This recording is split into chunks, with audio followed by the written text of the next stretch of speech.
తర్వాత press meet పెట్టి అన్నీ చెప్తారు. కానీ ఒకటి మాత్రం వాస్తవం, ఇవాళ రేవంత్ రెడ్డి గారు ఆయన దొంగ కాబట్టి, అడ్డంగా దొరికిన దొంగ కాబట్టి, ఇంకా దొంగ పనులు చేస్తూనే ఉన్నాడు కాబట్టి, అదేదో సినిమాలో బ్రహ్మానందం గారు దొంగ ఉంటాడు, ఉరుకురికి దొరికిపోతుంటాడు. అట్లాగే ఈయన కూడా ఈయన స్పెషాలిటీ ఏంటంటే ఉరికి దొరికిపోతాడు. ఉత్తగానే సింగరేణిలో దొరుకుతాడు, మూసీలో దొరుకుతాడు, హైడ్రాలో దొరుకుతాడు, ఎక్కడ పడితే అక్కడ దొరికిపోతాడు. హిల్ట్ కుంభకోణంలో దొరుకుతాడు, లగచర్లలో దొరికిపోతాడు. దొంగ ఫాస్ట్గా దొరికిపోవడం రేవంత్ రెడ్డి గారి స్పెషాలిటీ. ఇంకా విచిత్రం ఏంటంటే ఇవాళ ఒక దొంగ లేడు ఈ రాష్ట్రంలో, దండుపాలెం ముఠా ఉంది ఈరోజు. క్యాబినెట్ ఎవరిది వాళ్ళు అందిన కాడికి దోచుకోనే స్కీమ్లో భాగంగా ఈరోజు వాళ్ళు దోచుకుంటా ఉన్నారు. ఆ దోపిడీని మేము బయట పెడుతుంటే వాళ్ళకి ఎక్కడ లేని మంట వస్తున్నది మా మీద. మాకేం ఫరక్ పడది. మీకు తెలియదు కానీ మీడియా వాళ్ళు మీరు కూడా మాకు తెలియకుండానే సాయం చేస్తున్నారు.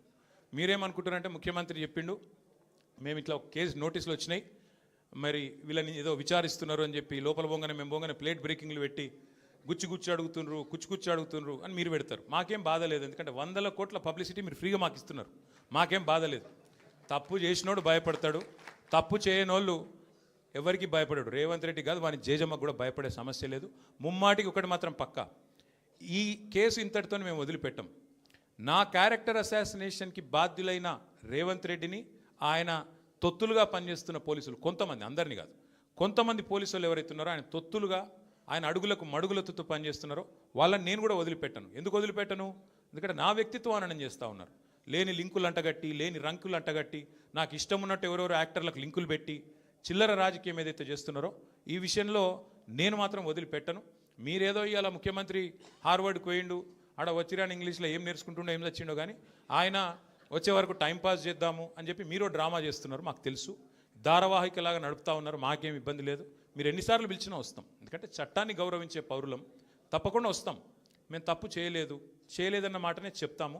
మీరు ఎన్ని రకాల డైవర్షన్ గేమ్లు ఆడినా మేము మాత్రం అర్జునుడి కన్ను ఎట్లయితే ఆనాడు తన గురి మీదనే ఉండనో అట్లే మా గురి మొత్తం కూడా ఈ ప్రభుత్వ అసమర్థత మీద, మీ అవినీతి మీద, మీరు ప్రజలకిచ్చి ఎగ్గొడుతున్న హామీల మీద, యనుమల రేవంత్ రెడ్డి ఎగవేతల రేవంత్ రెడ్డికి ఎట్లా మారిపోయిండో అన్న దాని మీద 420 హామీలు ఇచ్చి ఇప్పటివరకు 4 హామీలు కూడా నెరవేర్చకుండా ఎట్లా ఈ లుచ్చా పనులు చేస్తున్నాడో వీటిని ఎండగడుతూనే ఉంటాం. 100% వదిలిపెట్టకుండా ప్రాణం పోయేదాకా పోరాడుతూనే ఉంటాం.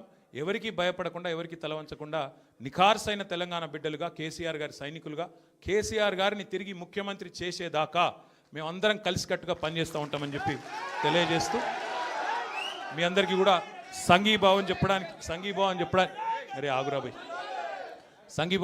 వచ్చిన ప్రతి ఒక్కరికి మళ్ళొకసారి ధన్యవాదాలు తెలియజేస్తూ, మిగతా విషయాలు వాళ్ళు నన్నేం అడిగినరు, నేను వాళ్ళనేం అడిగినా అవన్నీ సాయంత్రం మిగతా విషయాలు మాట్లాడుకుందాం. Thank you.